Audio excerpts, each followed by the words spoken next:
Bom, está aparecendo aqui que a aula já vai ser gravada, né? Então, como eu disse, hoje iniciamos o plano 8, o plano 9. Deixa eu só voltar aqui para a minha tela. Só um segundinho, a gente já começa. Recursos suplementares e aspectos socioculturais e o texto. Então, esse é um assunto muito bacana, espero que vocês gostem. É um assunto que não é difícil, né? Mas que faz toda a diferença ao ler, ao interpretar um texto. Por quê? Porque nós precisamos desses recursos suplementares, nós precisamos trabalhar, né, todas as marcas tipográficas, tudo que tem de adicional no texto. Estou esperando iniciar a gravação, pessoal. Né, hoje. Bom, que legal que vocês entraram na aula, né? Fico feliz de vê-los aí. Também estou com saudade de vocês, né?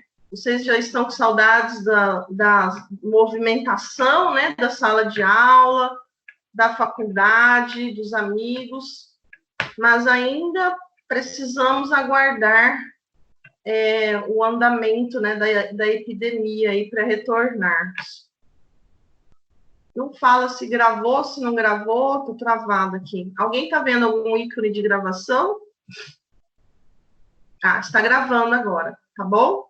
Bom, então vamos... Aqui para mim apareceu gravando, professora. Apareceu agora. Então, bem-vindos à nossa aula de língua portuguesa, estrutura básica. Hoje falaremos, então, dos recursos suplementares. Alguém faz alguma ideia do que sejam recursos suplementares? Eu sei que eu já andei discutindo com vocês, mas eu não sei, assim, o que ficou, né, na cabeça de vocês sobre isso. A palavra recursos suplementares. Alguém faz ideia do que seja? Do lado. Oi?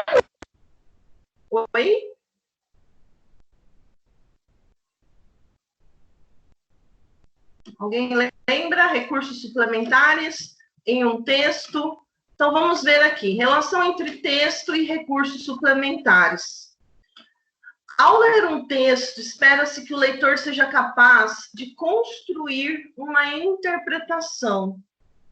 Alguns mecanismos podem funcionar como facilitadores ou aprofundadores da interpretação. Que mecanismos seriam esses que facilitam ou aprofundam a interpretação? Alguém saberia responder? Tabela, gráfico, alguma legenda, símbolos, né, professor? Uma coisa que nos remeta ao que a pessoa que está escrevendo quer dizer ao leitor, né? Isso mesmo.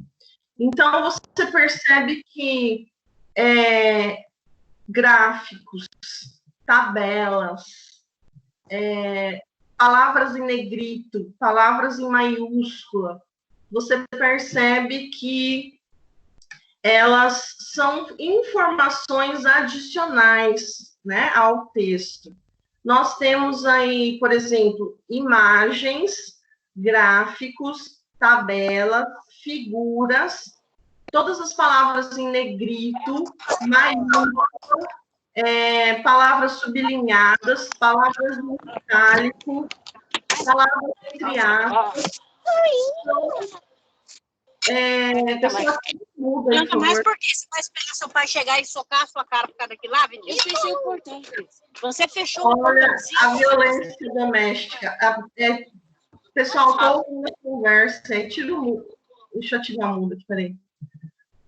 Bom, já que fomos interrompidos, gostaria de apresentar.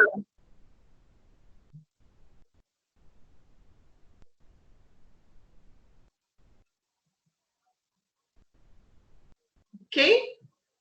Entraram as meninas da pedagogia?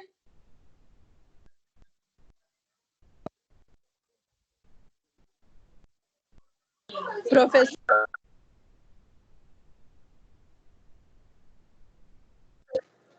sou de pedagogia. Estou tentando colocar as meninas. Acabei de entrar. Tá, obrigada, meninas. Estou aguardando, tá bom? Não comecei a aula ainda. Bom, gente, então vamos falar do plano 8. Só cuidado com o fone, né? Para a gente não ficar ouvindo conversa particular da casa, fica chato, né? Esses recursos suplementares são exatamente essas informações adicionais dadas pelo autor para o leitor. Que informações adicionais seriam essas? Por exemplo, uma tabela, um gráfico, uma imagem, são informações adicionais, além do texto. Nós vimos, eu não lembro em qual aula, textos verbais que expressam vocábulo, expressam a palavra, textos não verbais, que são aqueles que só tem imagem ou figura, por exemplo, tabelas, gráficos, e os textos mistos, que têm imagens e também tem vocábulo, ou seja, palavras, tá? Então, esses recursos suplementares, grava bem, são informações adicionais que o autor coloca de propósito. Para o quê? Para informar o leitor, ou seja, dar informações adicionais. Então, quando a gente fala aqui no segundo tópico aqui, alguns mecanismos podem funcionar como facilitadores ou aprofundadores da interpretação, porque na verdade, essas imagens, figuras, ou negrito, que seja, ela informando o leitor e também fazendo com que ele tenha mais dados sobre o texto. Então, entre alguns, estão os recursos complementares que contribuem trazendo informações que permitem a visualização do que se lê de outra maneira ou aprofundam o que está escrito. Na produção de um texto, isto é possível através do uso de gráficos, tabelas, desenhos, fotos, quadros, entre outros. Então, ficou claro, gente, o que é recurso suplementar? Sim ou não?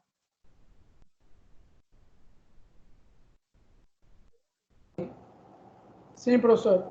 Sim, professora. Bem, pessoal, eu gosto que vocês participem, tá? Podem falar bastante na aula, tá bom? Só não pode brigar na aula. Brincadeira. Bom, então, só para entender, então, nós vamos falar sobre esses recursos suplementares. Aí tem algumas imagens agora, alguns textos, né, para a gente discutir. E aí vocês vão falar sobre eles, tá bom?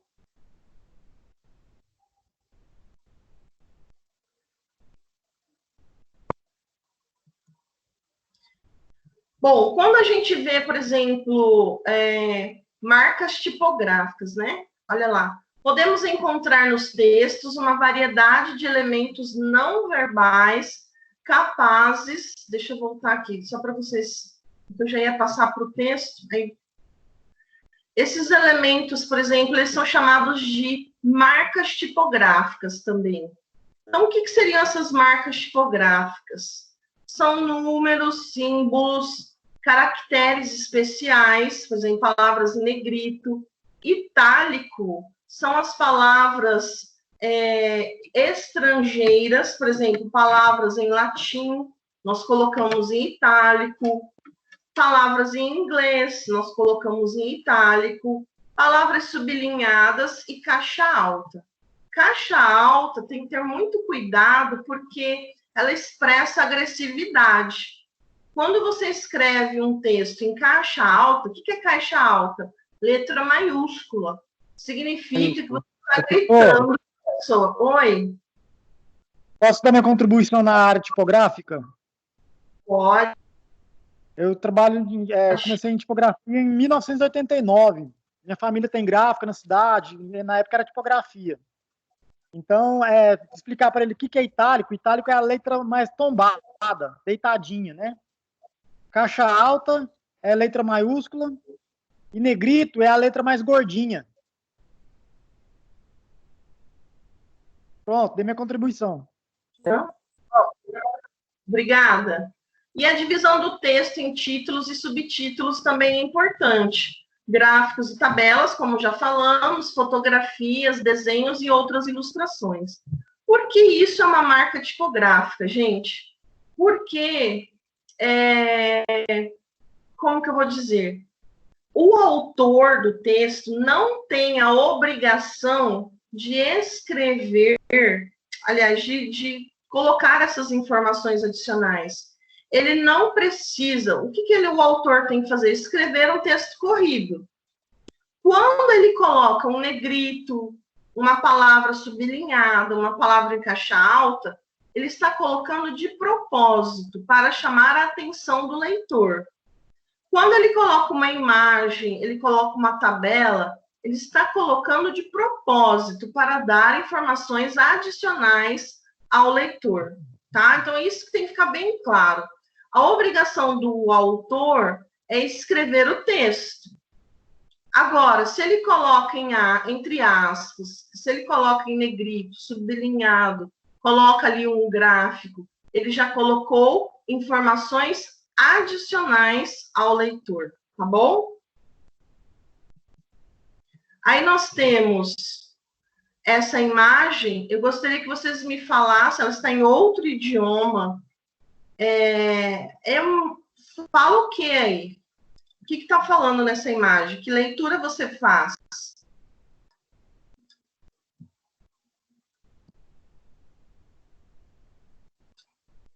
Quem responde? Alan, Alda, Alexander, Ana Carolina, Ana Paula. Vamos, gente, participar.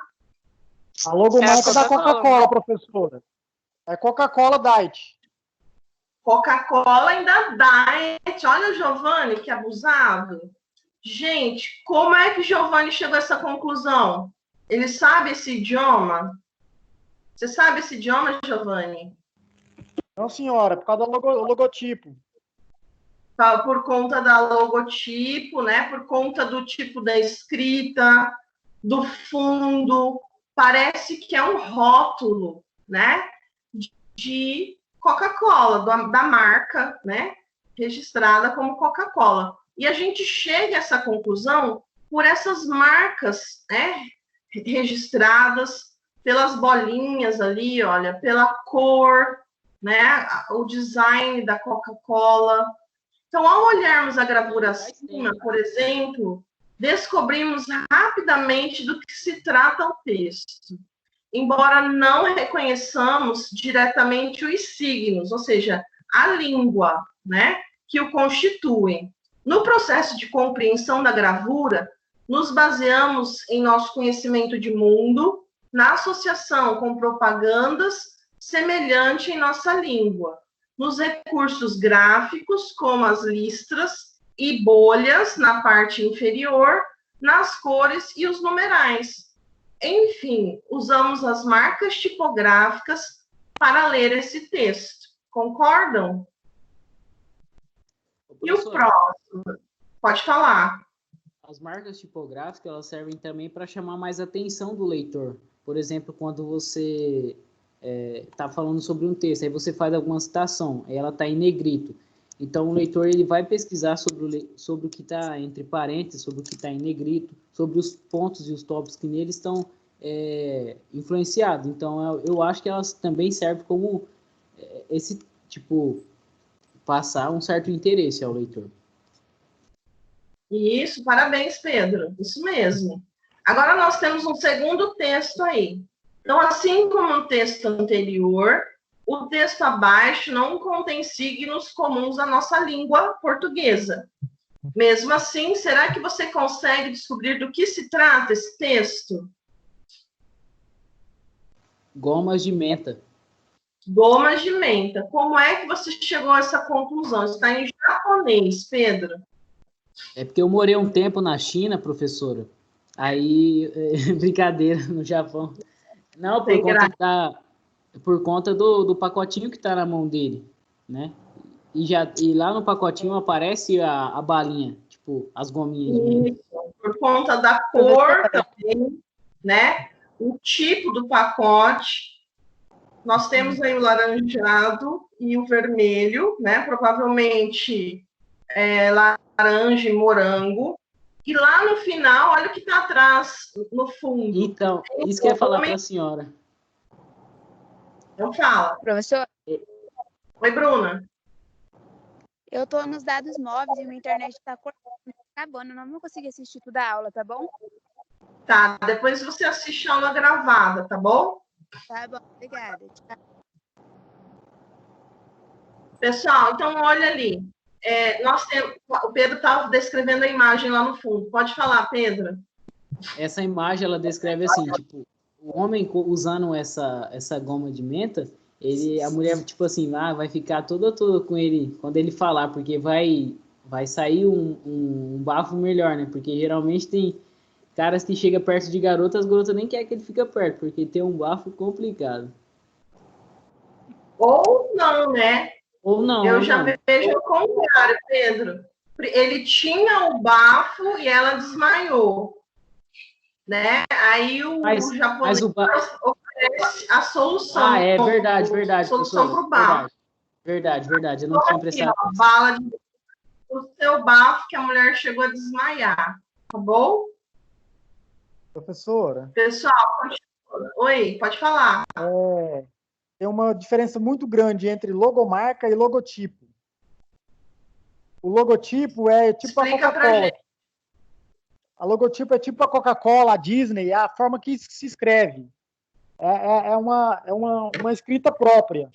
E a logomarca, ela é um símbolo. Entende? Entendi. Você lembra? Antigamente a Varig tinha uma estrelinha. Aquela estrelinha da Varig era a logomarca. A Gol escreve Gol com 2 O, L, né? E aquela ali é a logomarca. Entendeu a diferença de logomarca para logotipo? Muito bem, Giovanni. Parabéns. Vai contribuindo aí, Giovanni. Pode falar. Pessoal, todos vocês podem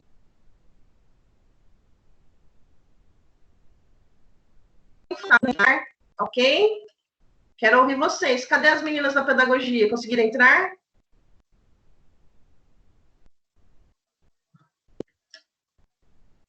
Conseguiram entrar?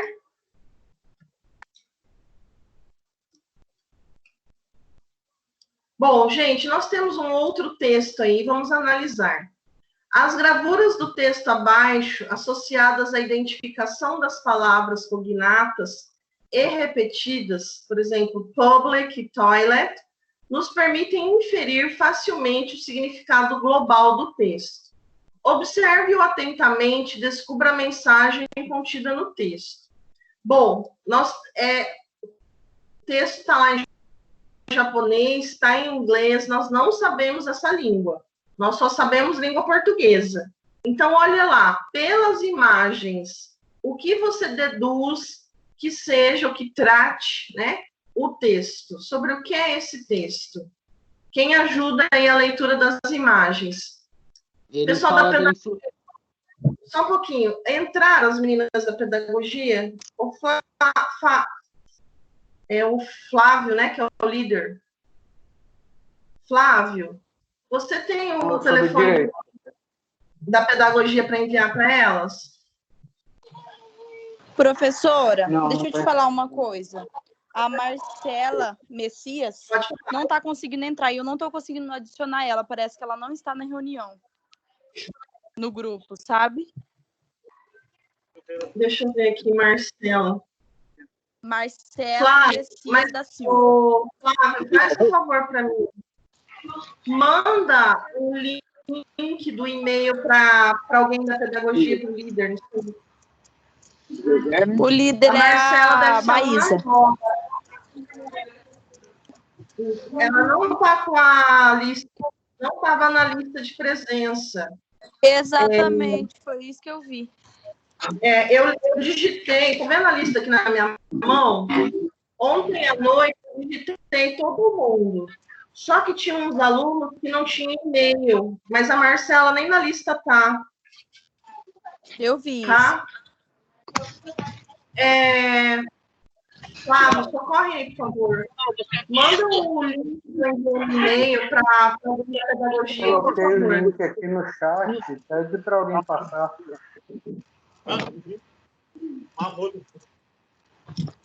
Flávio? Tudo bem? Então, vamos continuar? Pessoal, então, na primeira imagem aí, o que vocês leem? Posso falar, professora? Pode. Diz assim, por exemplo, ele fala single to boost students and one did lives on department. Não é Ele para ler inglês, não, é para ler a imagem. Não, tá, eu vou falar o que acontece. Ele fala assim, que a bunda do cigarro, tipo, quando você termina de fumar lá e você joga o cigarro, e o cigarro ele pega em alguma folha, isso pode causar um incêndio. É isso? É onde começa o incêndio. Ah, agora sim. Bom, na primeira figurinha, ele está fazendo o quê? Na primeira figurinha, ele está passeando na rua, você vê que tem até uma iluminação, né? Ele está no trânsito, por exemplo. Ele joga o cigarro, né, no chão, que pega uma folha seca e pega, causa um incêndio. Muito bem. Você falou de fulano. Eu falei, amanhã eu quero cedo. Continuando. Aí chego lá, 7 horas da noite. Alô, dá não. Pessoal, quem está com o fone ligado aí, está ouvindo a conversa. Cuidado com a conversa, que fica constrangedora aqui. Bom, continuando, gente. Essas imagens aí. E até... Próxima. Usando as mesmas estratégias, será que você também consegue descobrir que mensagem o texto a seguir quer passar? Só analise a imagem, por favor. Que mensagem que ela quer passar?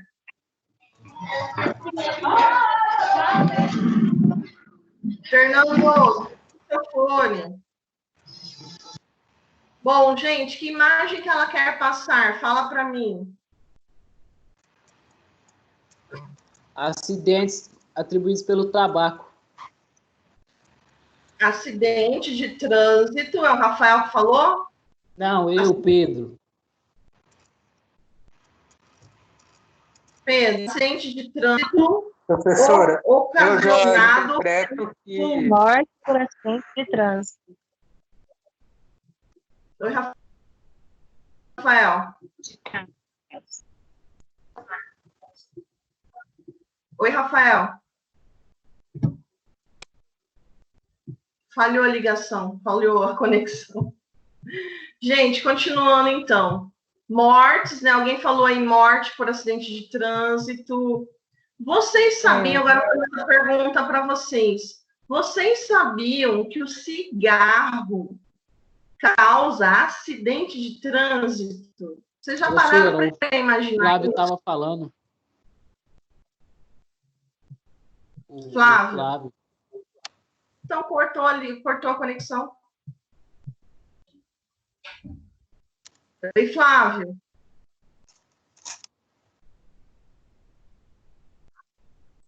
Flávio? Hein, pessoal, o Flávio ficou quieto. Vocês sabiam que acidentes de trânsito ocorrem pelo cigarro? Vocês já pararam para imaginar isso? Porque as campanhas são sempre em cima do quê? Sempre em cima do alcoolismo, né? Da bebida alcoólica. Não beba, né? E dirija. As campanhas são sempre relacionadas. Mas quando você fuma, né? Ou o cigarro cai em você, você se distrai, ou você vai procurar alguma coisa, né? Para acender, ou cigarro na bolsa, e acaba distraindo no trânsito. Tudo isso acontece. Então, observe atenciosamente as marcas tipográficas. Oi? É mesmo pela distração, então, como se estivesse mexendo no celular também, né? Sim. Ocorrem muitos acidentes também, né? Mexendo no celular. Né, vira para o lado para acender, ou para buscar o cigarro na bolsa, para achar o cigarro. Ou o cigarro cai aceso no você ou no carro. Aí você acaba fazendo o quê, gente? Se distraindo e batendo o carro, né? Eu não tinha imaginado. Aconteceu isso com uma aluna minha, ela foi passar batom.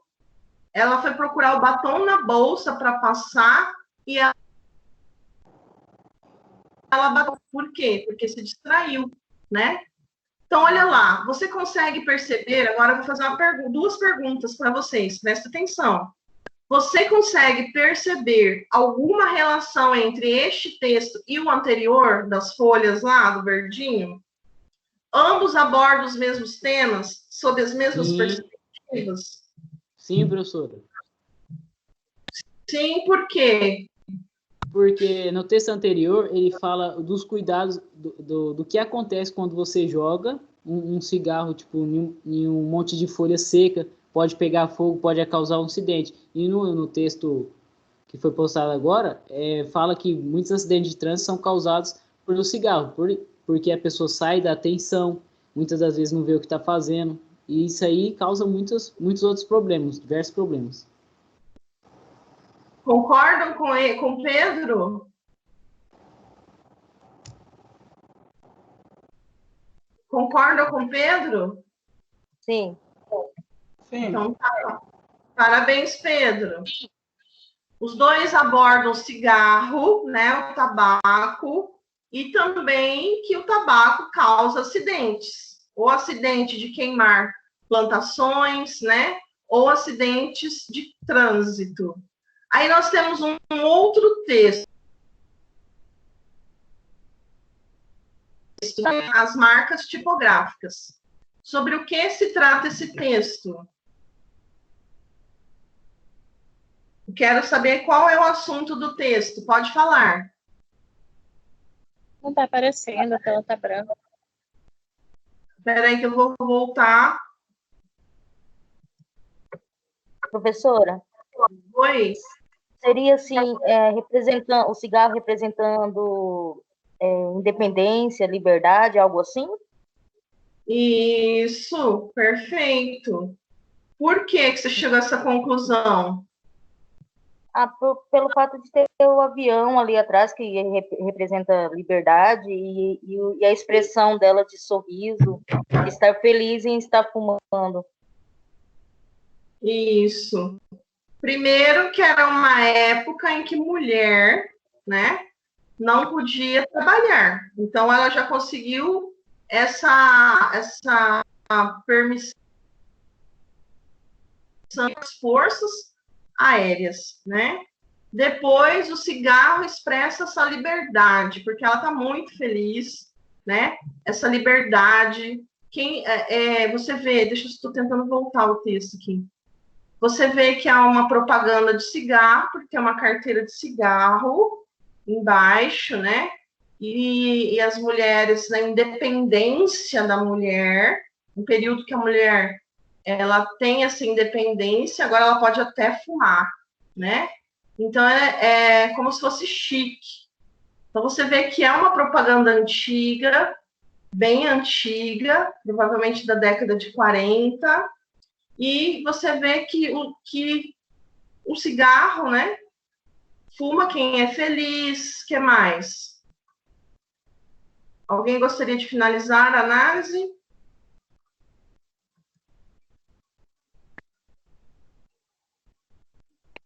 Tudo bem? E sem ler o texto, a gente já sabe qual que é o assunto, né, gente? De novo, ó, o cigarro, oferecendo aí o quê? Felicidade. Igual a Coca-Cola, né? Quando a gente vê as propagandas da Coca-Cola, o que você vê nas propagandas da Coca-Cola? Vê gente feliz, não é verdade? Rica, feliz, tudo saudável, não é verdade? Bom, finalizando aí, passando para o próximo. Só um pouquinho que travou aqui. Então, só relembrando, as marcas, esses recursos suplementares, são exatamente essas marcas né, que estão em destaque, sejam as imagens, seja negrito, olha ali, nós temos negrito, nós temos palavras em itálico, nós temos cores também. Então, nesses 3 textos apresentados, nós temos o quê? Os males causados pelo tabagismo, sobre as regras de conduta social que regulam o fumo em ambientes públicos e a forma como ele era visto até algum tempo atrás, que nos ajuda a entender cada texto e estabelecer diferenças e semelhanças entre eles. Então, da mesma forma, essas imagens à disposição das informações na página, palavras em destaque, números, títulos e subtítulos, nos ajudam a inferir o conteúdo dos textos, especialmente quando não temos conhecimento linguístico suficiente para entender todas as palavras. O que é importante, gente? Sempre observar essas marcas adicionais colocadas ali de propósito pelo autor do texto, tá bom? Alguém gostaria de falar alguma coisa? Agora nós temos um próximo texto, pode falar.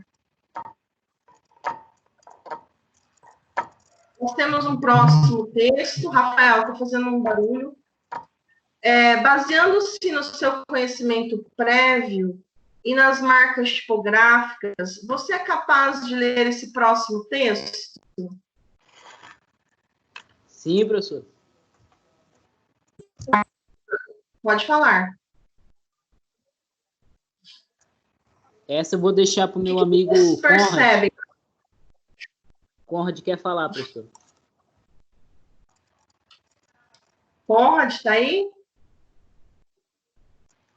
Não é para ler em inglês, não. É para observar as marcas tipográficas.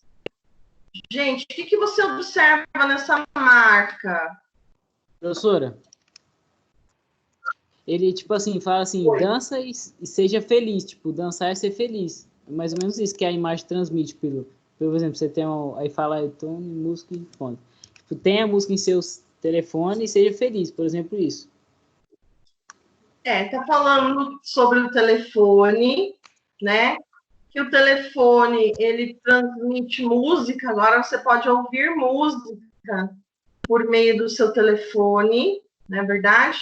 Dançar com seus pares, com seus amigos, e expressando também essa questão da felicidade. Todos concordam?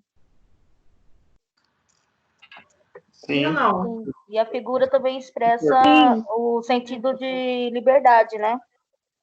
Isso, muito bem. Expressa a liberdade das pessoas, né? Pulando, comemorando, no sentido mesmo de liberdade, de felicidade. Professor, mas esse texto ele fala de você personalizar os toques do seu celular. O texto ele fala sobre isso, de você customizar o seu celular. Personalizar ele. Mas quando você personaliza ele, qual a mensagem subentendida?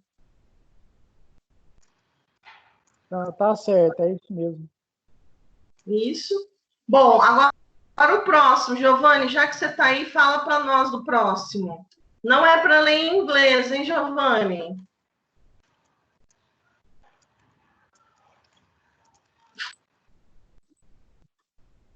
Observa só as imagens.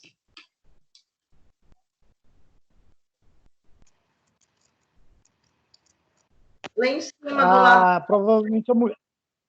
Tem 3 sucessos ali que ela está ouvindo, né? Provavelmente deve ser 3 clássicos. E eu sei que é em MP3, né? Que ocupa pouco espaço de memória, né? Então, ou seja, ela tem muito conteúdo para ouvir no celular. Ou no MP3, né? No aparelhinho, fica com fone. Uhum. Muito bem, então ela está ouvindo esses álbuns, né? Essas coleções por meio desse dispositivo já aí. Bom, continuando, então, é importante que vocês observem que mesmo de concurso, né, a gente está vendo aqui coisas de revistas e tal, mas mesmo se for um concurso, o concurso vai ter imagens, também vai ter gráficos, tabelas, figuras, vai ter negrito, vai ter parte sublinhada, vai ter em itálico, a fonte. Sempre falei para vocês, observem a fonte do texto, tá? Então, vimos que as informações não verbais de um texto, dentre outros elementos, nos dizem muito a respeito do mesmo. Para praticar um pouco mais, use as marcas tipográficas para descobrir os significados contidos nos dois textos a seguir. Aí nós temos uma outra imagem, analisa, vamos falar aqui. Cadê o Flávio? Flávio, analisa essas imagens para nós. Flávio. Professora, a minha internet está bem ruim, eu não estou conseguindo nem ver a imagem. Ah, que pena. Então tá, quem pode ajudar? O que está acontecendo nessas 4 imagens aí? Use Rexona. Não. Professora, eu acho que as pessoas estão vindo e essa mulher está indo e ela, creio que ela não esteja muito cheirosa e as pessoas se afastam para ela passar e ela está indo comprar um desodorante, é isso? Isso, muito bem. Então você vê, né, que vem esse grupo, aí vai indo essa mulher, bem o que você falou. E aí, de repente, eles se afastam, né, meio que olha de lado. E aí ela percebe, né, que se as pessoas se afastaram porque ela estava mal cheirosa. Muito bem. Bom. Professora. Pode falar. Mas será que se fosse esse sentido não seria assim, soar como uma espécie de preconceito, alguma coisa assim? Não é preconceito. E será que o tema não seria assim, tipo assim, o perfume te abre uma passarela para você passar, todos vão querer ser você, tipo assim, todos estão te observando? Ah, eu sei que você já está falando como advogada, hein? Olha que bonito. Já quer defender a mulher. Parabéns, gostei. Mas a imagem está falando mesmo que ela está mal cheirosa, as pessoas olham torto e que era para ela comprar um desodorante. Isso daí, essa é a mensagem que tá bom? Se é preconceito ou não, é uma mensagem, e essa é uma mensagem... Entendeu? Pode falar. No Brasil, provavelmente seria preconceituoso, mas na Europa, o europeu, ele fala para você, my friend, you bad smell. Ele fala para você na sua cara que você tá mal cheiroso. Bad smell, my friend. Go to shower. Por isso que eu digo, professora, se eu fosse presidente do Brasil, o Rexona ele seria gratuito para todo mundo. Eu amo o Brasil. Já ganhou meu voto. Obrigada, Giovanni. Pessoal... Pedro, eu nunca ouvi isso de ninguém, não, viu? Estou só citando um exemplo. Eu nunca ouvi isso de ninguém, não. Estou citando um exemplo, porque senão daqui a pouco as pessoas vão começar a falar que eu sou mal cheiroso. Porque esse povo não é. Bota... Ô, Giovanni. Oi, Giovanni.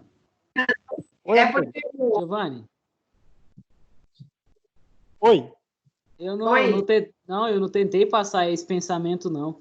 É só porque, tipo assim, por exemplo, eu mesmo já fui pegar ônibus para ir para o trabalho aqui de manhã cedo. De manhã cedo, cara, como que a pessoa consegue ficar num odor tão grande daquele? Então, por isso que eu falei que se eu fosse presidente, eu liberaria gratuito o uso do Rexona, tipo, distribuir em abundância.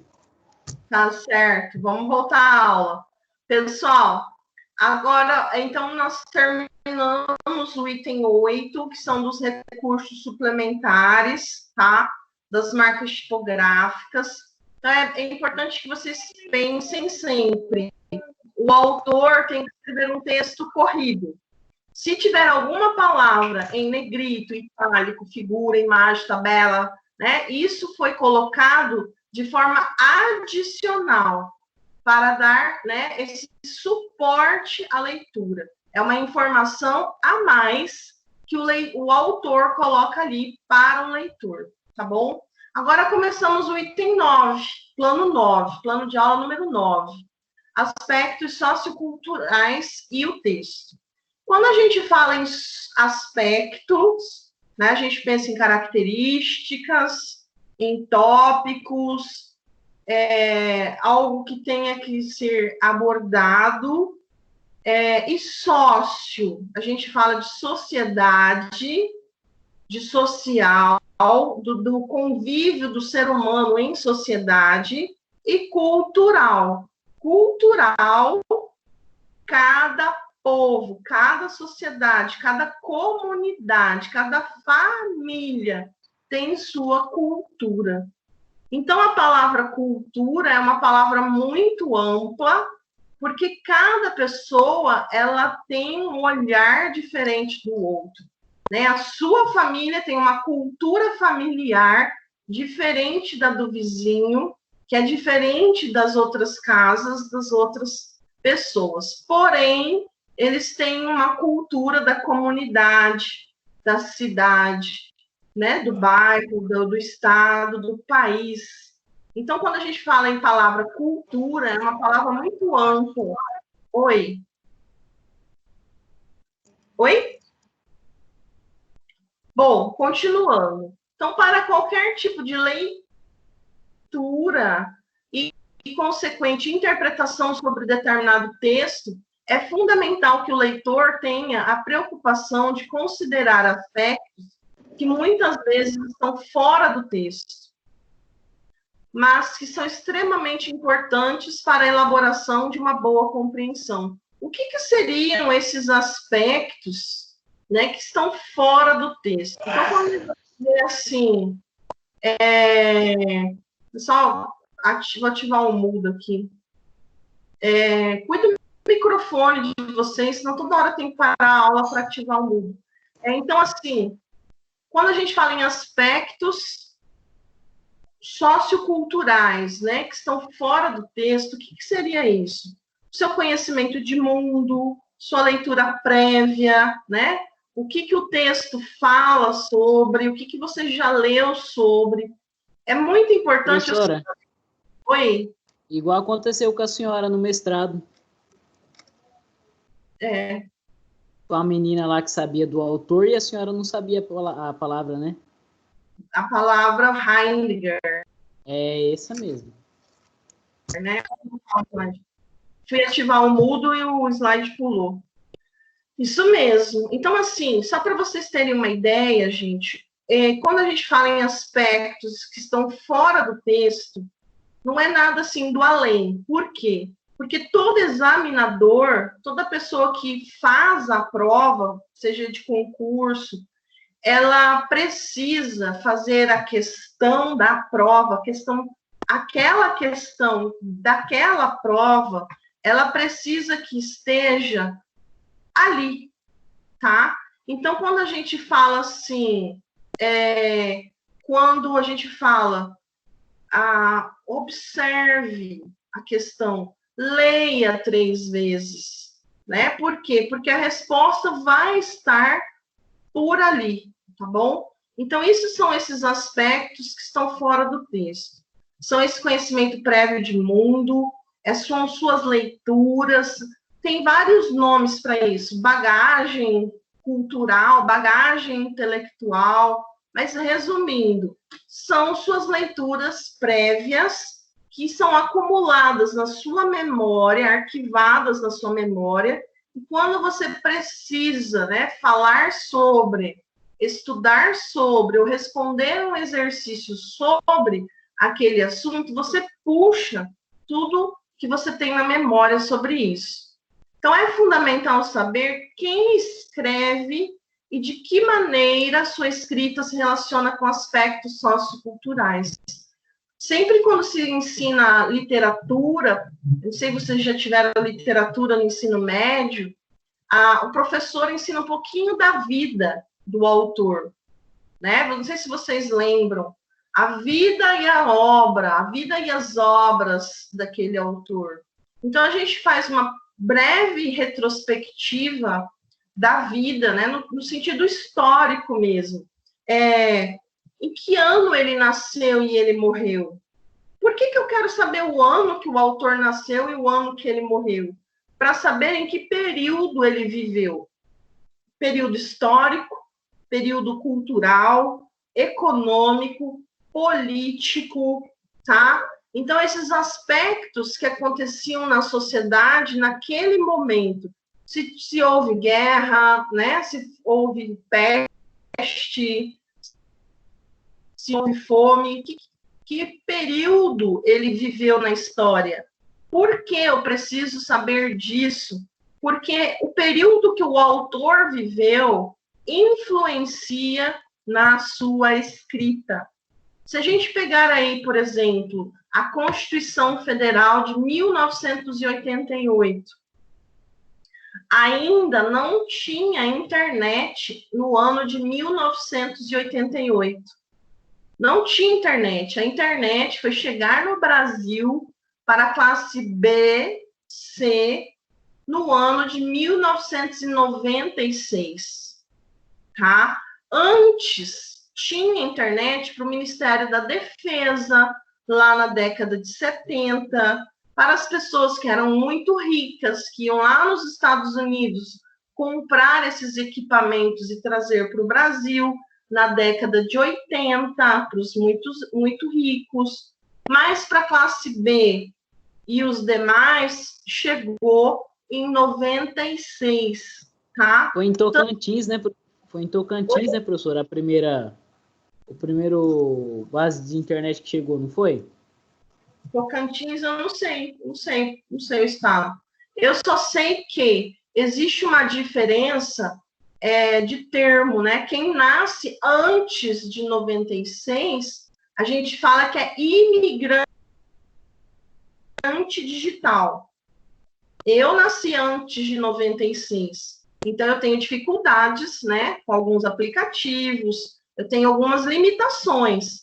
Eu não sei, por exemplo, formatar um computador, né? Eu não sei fazer algumas coisas no computador. Por quê? Porque eu sou uma imigrante digital. E quem nasceu depois de 96, que é o caso de vocês aí, que são novinhos, vocês já são nativos digitais. Tá? E nós temos isso daí ainda, né? O imigrante, por isso que tem hoje muita gente com dificuldade de acessar, né? Por exemplo, essas aulas remotas.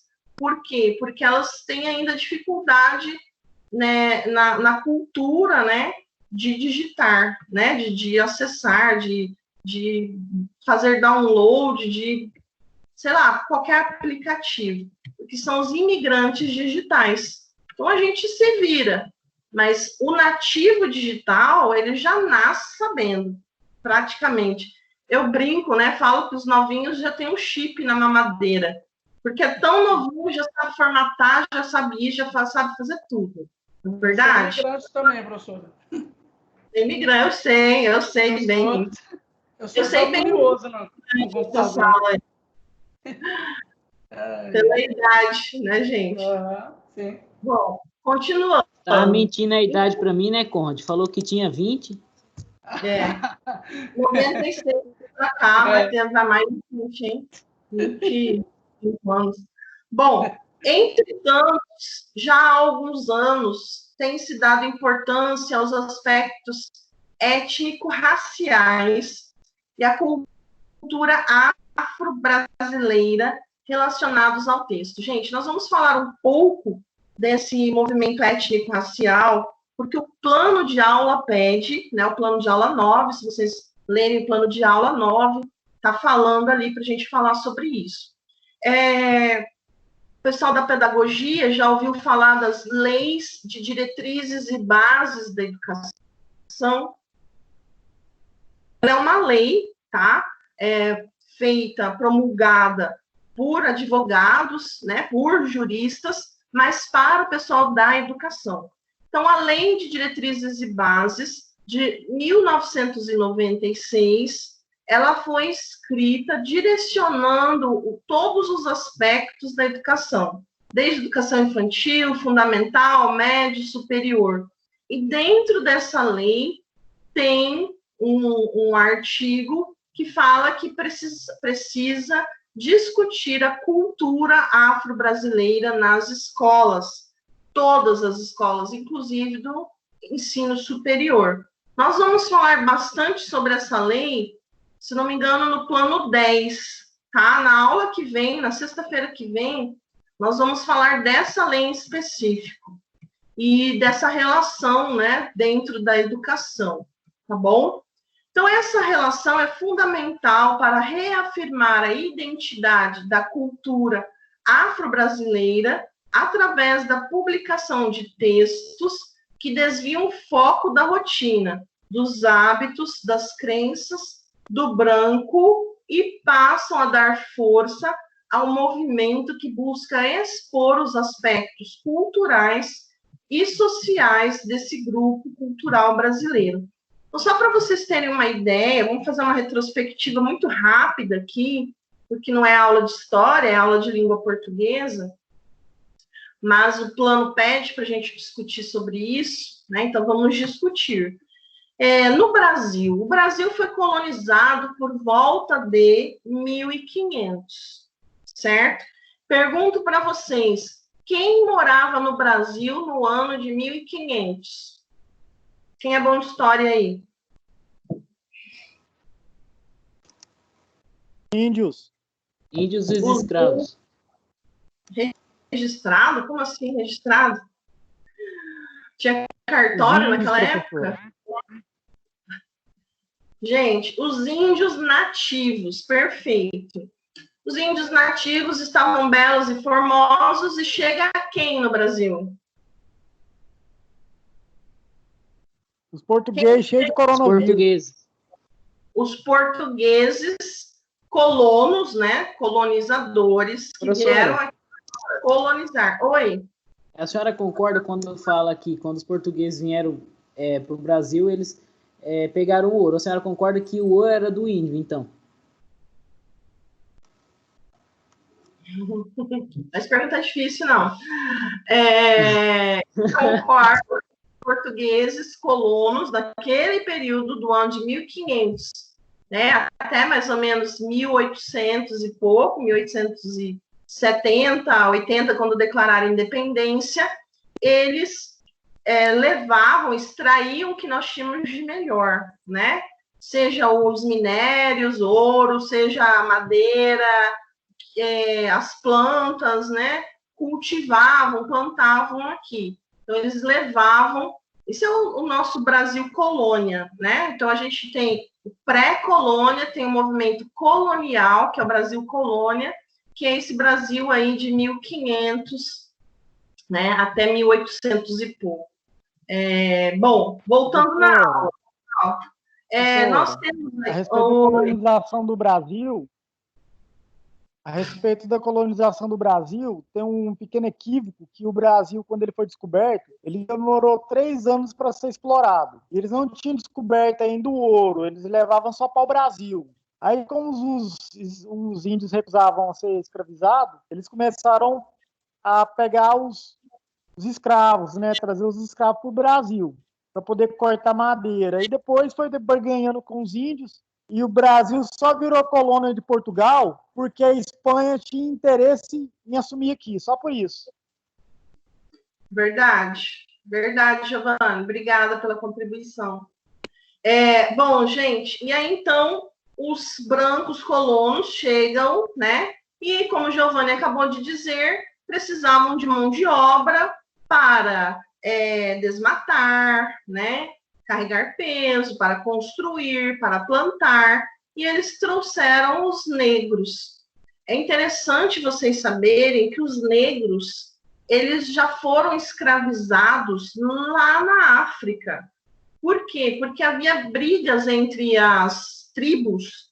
Uma tribo brigava contra outra tribo, e a tribo perdedora era escravizada pela tribo vencedora.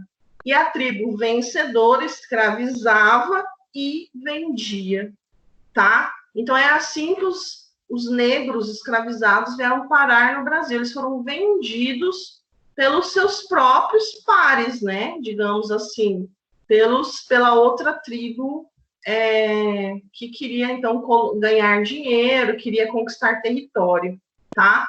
Então, nós temos aí, no Brasil, já três raças, né? O índio nativo, o branco colono, o negro escravizado. Dessas 3 raças, vocês sabem que os portugueses vieram só, né? Eles vieram sem as esposas, e eles tiveram o quê? Relações com as índias, relações com as negras, e dessa mistura, dessas relações, nasceram o que nós chamamos hoje de mistura racial, ou miscigenação racial. Aí surgiu, né, o cafuzo, o mulato, surgiu toda essa mistura aí racial. Então, a gente entra nesse cenário na aula de português, só para vocês entenderem mais ou menos, né, como que essa mistura racial surge no Brasil. Ela surge lá na colonização, lá no pré-colônia, no início, já surgem essas multirraças aí.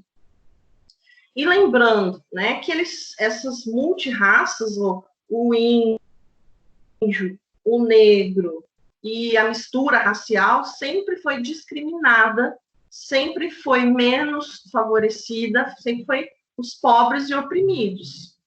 Em 1808, chega no Brasil a corte portuguesa de Malicuia, né, fugida lá da Europa pelas dívidas, chegam no Brasil para estabelecer residência, e aí eles trazem consigo professores, ferreiro, pedreiro, cozinheira, trazem um profissional de cada para atendê-los.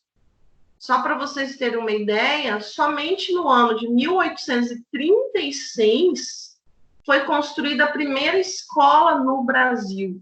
1836. O país já tinha 336 anos. A primeira escola foi construída no Rio de Janeiro, ainda existe lá, chama Escola Pedro II, no centro antigo do Rio de Janeiro. Não sei se tem algum carioca aí, pode confirmar, né, que ainda existe. Aí o Colégio Pedro II é do governo federal, existe desde 1836 e hoje tem 7 unidades no Rio de Janeiro. Bom, mas voltando, pode falar.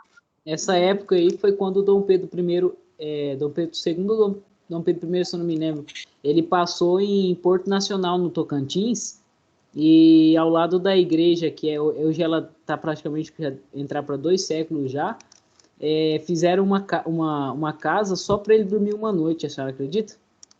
Ah, eu ouvi essa história, é verdade.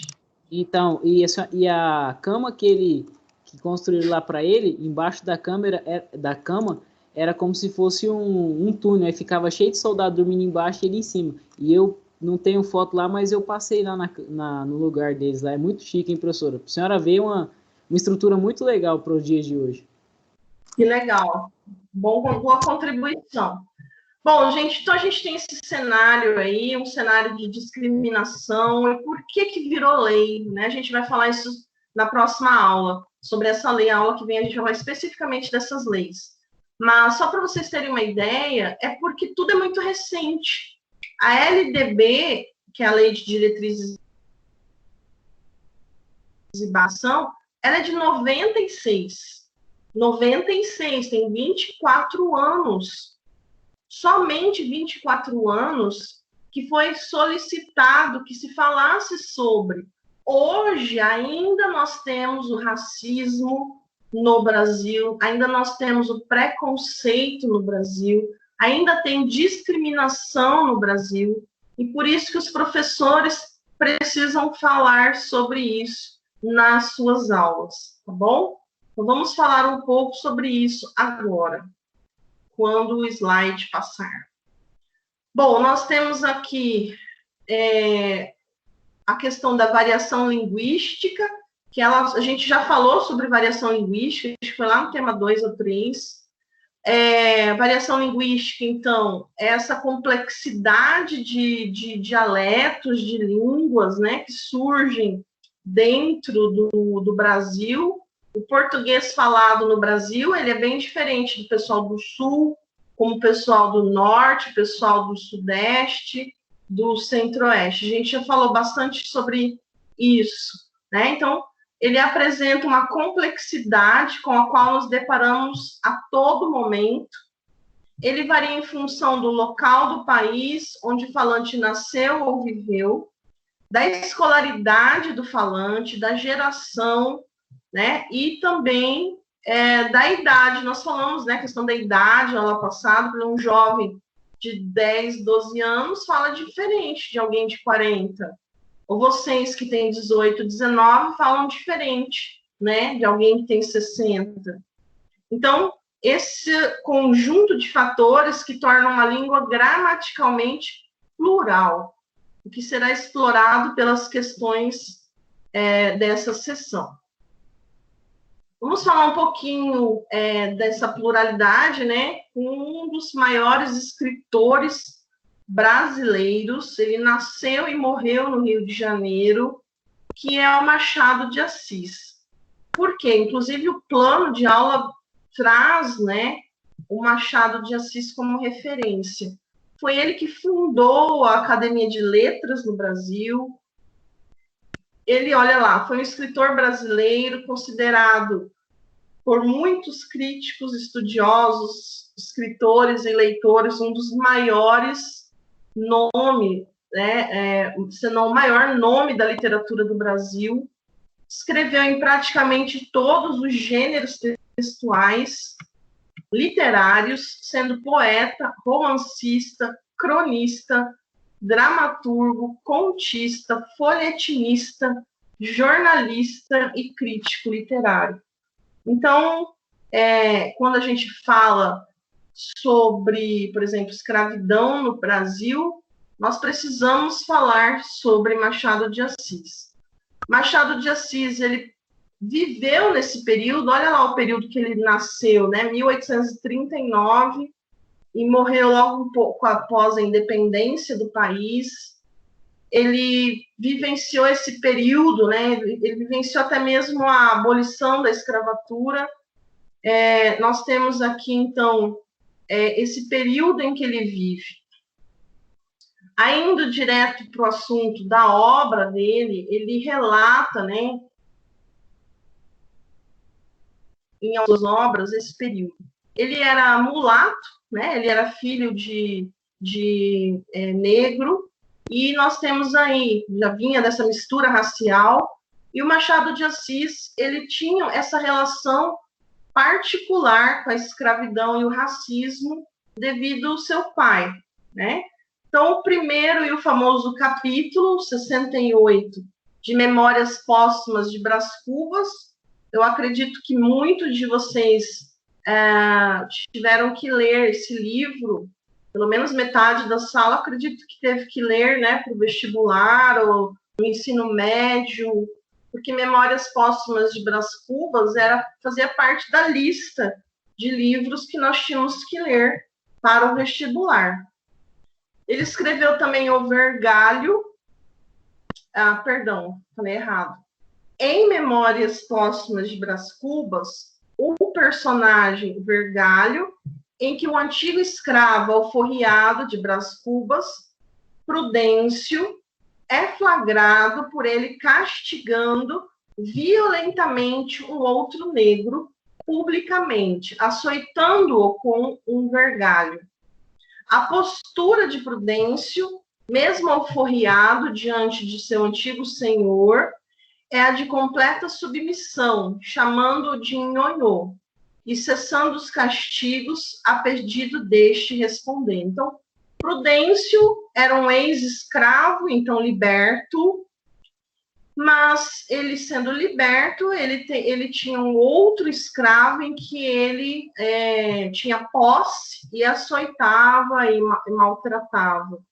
E aí o seu antigo senhor, né, viu aquela cena e falou para ele, para por aí, né? Então, olha lá. Pois não, Nhonhô. Nhonhô manda, não pede. Assim fala Brás Cubas ao leitor. Era um modo que o Prudêncio tinha de se desfazer das pancadas recebidas, transmitindo-as a outro. Eu, em criança, montava-o, punha-lhe um freio na boca e desancava-o sem compaixão. Ele gemia e sofria. Agora, porém, que era livre, dispunha de si mesmo, dos braços, das pernas, podia trabalhar, folgar, dormir, desengrilhoado da antiga condição. Agora é que ele se desbancava, comprou um escravo e ia lhe pagando com alto juro as quantias que de mim recebera. Vejam as sutilezas do maroto. Então, Machado de Assis escreve, né, esse momento aí da escravidão, da libertação dos escravos, que Prudêncio foi liberto e ainda comprou nessa transição aí. Não sei se vocês sabem, mas após a Lei Áurea, muitos fazendeiros ainda continuaram tendo escravos, né? E demorou ainda uns 10, 15 anos para que eles realmente libertassem os escravos após a Lei Áurea. Tudo bem, pessoal? Professora, mas em pleno século XXI, ainda existe trabalhos escravos no Brasil ainda. Existe a escravidão ainda. A pessoa entra para uma fazenda e lá ela tem que comprar, ela ganha metade da comida só uma mitexinha pequenininha, e ela tem que ir lá na venda comprar, e o dono da venda é o dono da fazenda, e ela sempre está devendo para a pessoa. Isso é uma escravidão, a pessoa trabalha a troco da comida. É verdade, Giovanni, eu já vi isso. Aqui, mas infelizmente existe ainda. Eu trabalhei para o governo 16 anos e fiz parte do CETRAP, né? Que é o Comitê de Enfrentamento ao Tráfico de Pessoas. E aqui em Campo Grande, no nosso estado, eu pude ver isso, né? Que ainda existe. É muito triste, né? Que ainda tem esse trabalho escravo ainda hoje. Mas vamos lá. E é por isso, Giovanni, que virou lei. Todos os professores precisam falar sobre esse assunto. É lei federal. Aliás, são várias leis, não é só a LDB, a Constituição Federal, não. Tem outras leis também que a gente vai ver aula que vem, mas tem várias leis que falam sobre isso, né? Proibindo a escravidão, tá? A discriminação, o preconceito. Oi, Giovanni. Professora, é a última vez que eu vou falar. Mas tá tão impregnado na sociedade que as pessoas elas não percebem o preconceito delas. Por exemplo, eu ganhei dinheiro na Europa. Eu construí um salão de festa, investi 3 milhões no salão de festa. Aí uma pessoa chegou lá no salão e falou assim para mim, assim, você trabalha aqui? Eu falei, trabalho sim. Você é o quê aqui? Você é o faxineiro? Falou, deixa para mim. Eu falei, não, eu sou o dono daqui. Acredita nisso? Acredito. Eu já vi muito isso, Giovanni. Bom, gente, você vale o que você aparenta, né? O que veste, né? O celular que tem. Aparenta, né? Verdade. Nós temos muito isso ainda hoje. Vamos continuar? Então, ainda falando de Machado de Assis, o romance escrito e publicado antes da abolição é o retrato mordaz de um típico representante da classe dominante, encarnado no protagonista Brás Cubas. Mas aqui a crítica não está recaindo sobre Brás Cubas, e sim sobre o ex-escravo Prudêncio, que após liberto, torna-se ele mesmo o carrasco de outro negro. E fica implícita a mensagem amarga do cinismo de Machado de Assis. Quando é permitido ao explorado, torna-se ele próprio o explorador. Só para vocês terem uma ideia, foi publicado no ano de 1949 isso tem que 70 anos, né? 71 anos, o livro Raízes do Brasil, de Caio Prado Júnior. Em 1949, todos, né, ainda discriminavam, isso após Lei Áurea, ainda discriminavam os negros. Os negros não podiam estudar, não podiam participar de eventos junto com os brancos, eles não podiam se misturar, né, nem mesmo sentar num banco de lanchonete que o branco participasse. No livro Raízes do Brasil, Caio Prado Júnior, ele retrata ainda essa discriminação e ele defende a miscigenação racial. Porque no livro dele, ele fala assim, no próprio livro do Caio Prado Júnior, que os cafeicultores daquela época, a época de 1950, viam a raça miscigenada como uma raça degenerativa, em degeneração, uma raça podre, que não ia dar em nada. E aqui eles até ainda sugeriam que viessem, né, mais brancos para branquear a raça. Então, olha, o Caio Prado Júnior, ele defendia a miscigenação. Então, isso foram críticas que ele fez, né, contra os da elite. Raízes do Brasil. Oi? Essa obra é do Chico Buarque de Holanda, né? Raízes do Brasil. Não sei, pesquisa aí. Caio Prado Júnior escreveu, 1949. Pesquisa e me fala. Bom, gente, mas esse livro, eu li já tem uns 10 anos, mas essa parte, o Thiago, né, que falou, ficou muito forte, tá? Bom, continuando, Thiago, olha e depois você me conta. 1949, Raízes do Brasil.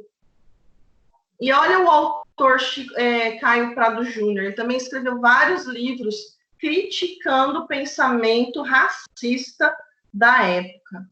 E Machado de Assis também, né? Então, Memórias Póstumas é o único que aborda a questão ainda antes da abolição. O texto seguinte que queremos abordar é uma crônica publicada poucos dias após a promulgação da Lei Áurea, sob o pseudônimo da coluna de Machado de Assis, em 1888 e 1889, chamada de Bons Dias. Não à toa, Machado escolhe assinar os textos, ele assinava com um pseudônimo, né, com um nome falso, pois assim desfruta de um pouco mais de liberdade para expor suas posições sobre a escravidão e outros temas políticos, sem que tenha que se comprometer publicamente com elas, e assim colocar em jogo seus próprios privilégios sociais. Tiago?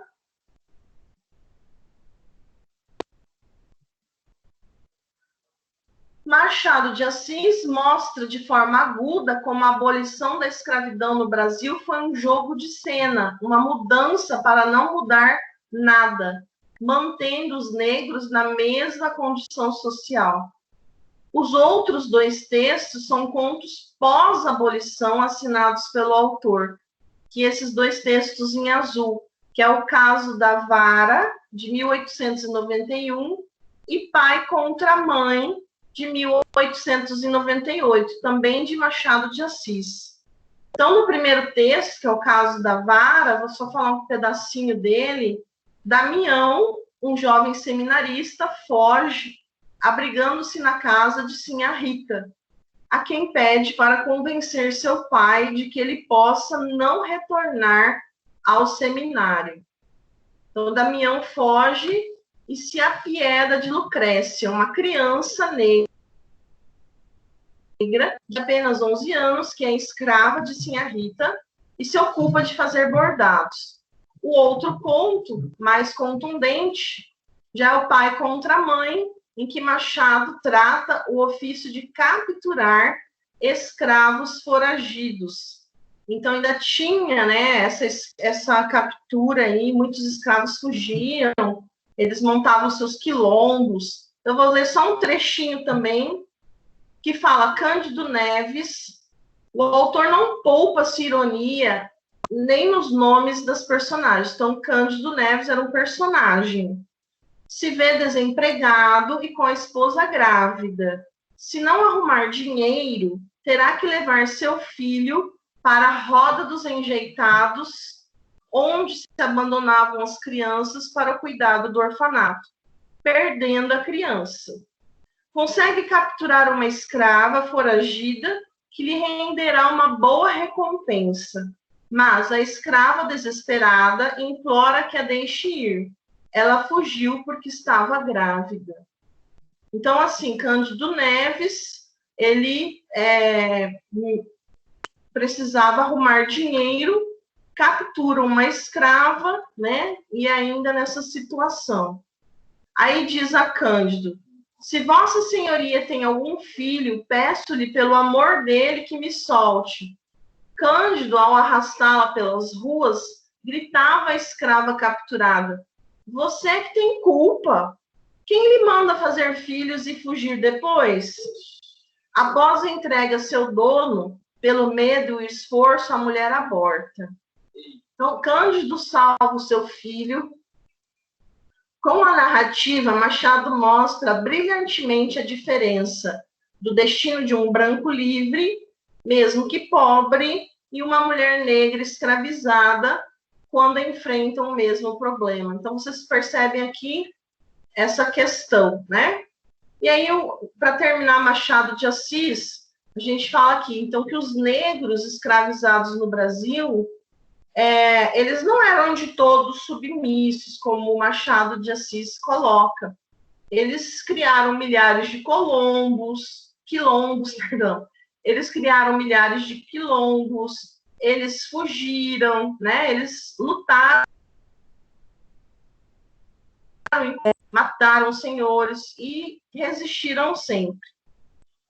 Muito diferente da postura cínica que apresenta Machado de Assis, quando, por meio de seu irônico narrador, em Pai contra Filho, ele afirma: os escravos fugiam com frequência. Eram muitos e nem todos gostavam da escravidão. Sucedia ocasionalmente apanhar em pancada e nem todos gostavam de apanhar pancada, ou seja, de serem açoitados, de serem maltratados, né? Eles não gostavam disso. Quem é que gosta? Fala para mim. Quem é que gosta? A gente não pode nem olhar torto, né? Nem olhar feio, imagine naquela época. Gente, nós temos aqui uma atividade, vale meio ponto, tá? Essa atividade, vocês podem responder para mim aqui no chat. Foi por isso que eu coloquei vocês no chat ou no meu WhatsApp. Eu tenho anotado todo mundo. Vocês viram que estou com a lista aqui, anotando certinho, né? Principalmente as presenças, tá, pessoal? Porque nós temos aí a questão da presença, né? Então, tem um exercício aqui, vou ler com vocês. Alguém gostaria de ler o exercício?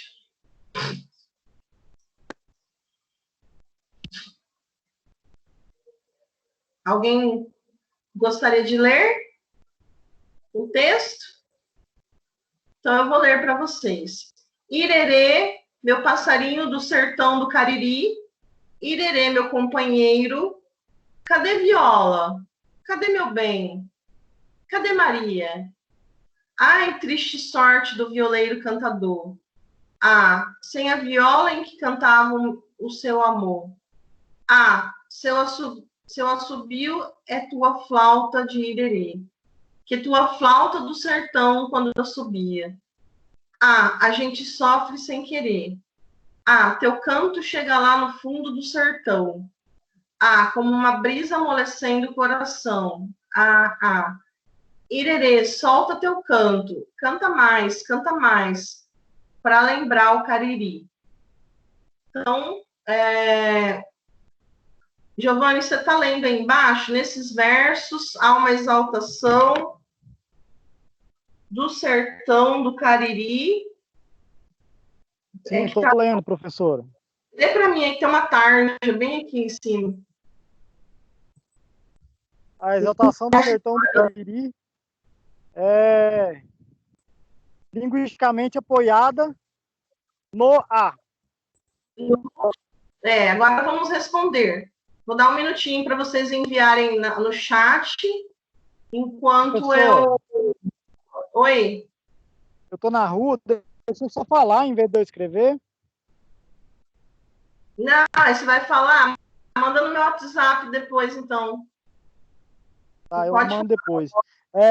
Ele fala do sertão do Cariri. O sertão do Cariri é uma região muito pobre no Nordeste, é onde não nasce nada. Mesmo assim, eles vivem felizes lá.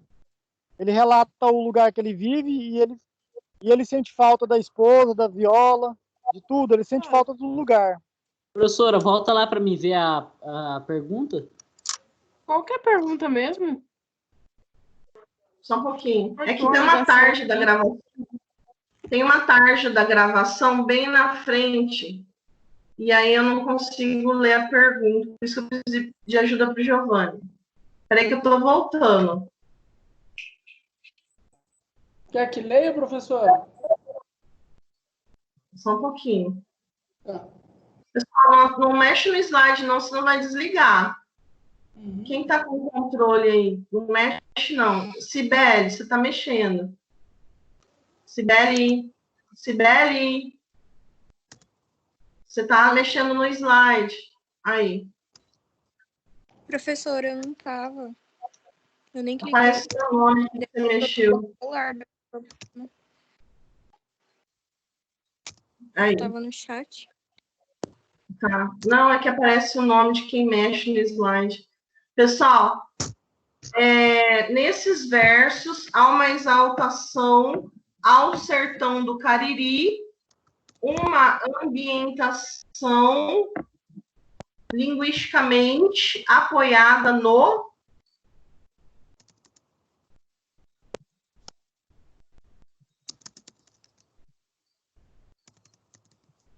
Gente, a Sibeli assumiu o controle aqui, eu não vou nem para frente nem para trás agora. Professora, nem aparece. Aí, a Sibeli tirou. Mas estava, apareceu o seu nome. Deixa eu só colocar de novo. Eu vou abrir de novo aqui. Bom, no último slide, né? Daí tem esse exercício para vocês fazerem, que vale meio ponto, como a gente combinou. Deixa eu só voltar aqui, abrir o slide, por favor.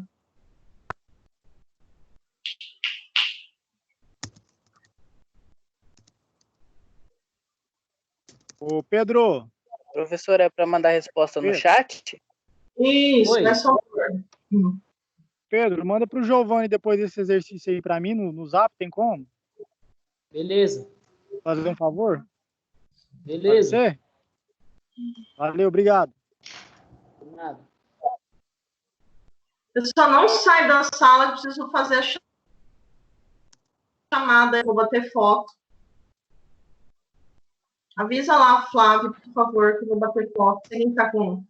Coloca no grupo aí que eu vou tirar foto.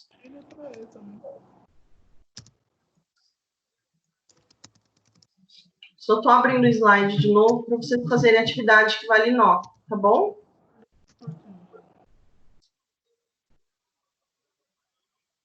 É para mandar agora ou mais tarde? Mandar agora. Tá. Bem rapidão. Qual que é a pergunta, professora, que não aparece? Então, é isso que eu tô abrindo aqui, que alguém tirou meu slide. Ainda bem que tiraram no último slide, na hora da avaliação.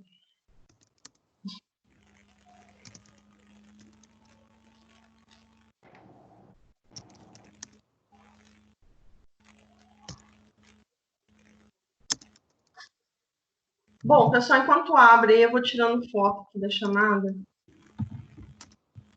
Tem também no e-mail de vocês os slides.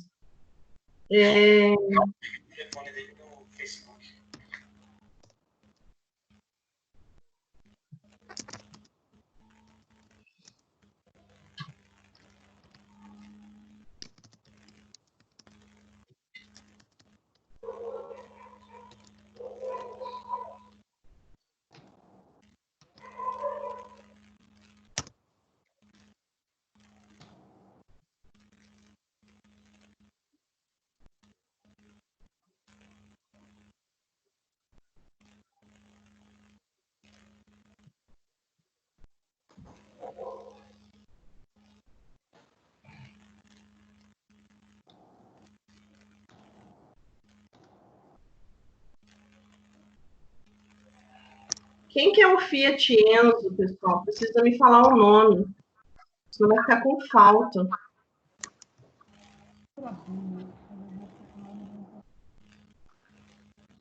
Quem está como Fiat Enzo, por favor, preciso saber o nome. Ana Cláudia. Ana Cláudia? Senão fica com falta, né? Bom, gente, deixa eu tentar abrir de novo aqui.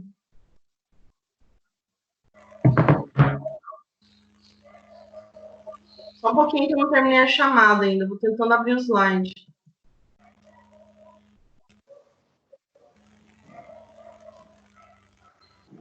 Bom, a pergunta... Quem que tem o slide aí para falar a pergunta? Nesses versos, há uma exaltação ao sertão do Cariri em uma ambientação linguisticamente apoiada no... Aí tem as alternativas. Pode ler as alternativas também, professora? Lê, por favor, que até abri o slide. Tá. Letra A, uso recorrente de pronomes. Letra B, variedade popular da língua portuguesa. Letra C, referência ao conjunto da fauna nordestina. Letra D, exploração de instrumentos musicais eruditos. E letra E, predomínio de regionalismos lexicais nordestinos. Aí só manda a resposta. Gente, falando da tarefa, vocês têm as atividades no final do plano de aula, aplicação, teoria e prática. Vocês podem fazer esses exercícios e enviar no meu e-mail institucional, que está no último slide, tá? Que é o glauce.casimiro@estacio.com. Então, eu vou pedir para vocês abrirem aí o penúltimo slide, que é o exercício, envie a resposta ou no chat ou no meu WhatsApp, e também faça as tarefas do plano de aula 1 ao 9 e envia em arquivo único, se identificando, né, direito, noturno, pedagogia, noturno, se identificando, tá? Para que eu possa fazer a correção. Professor. Oi, alguma pergunta, gente? Pode sair, pode professor? Tirar foto e mandar, professora? Pode tirar foto. Eu sei que algumas pessoas fizeram no caderno, podem mandar a foto, mas tenta mandar pelo e-mail, tá?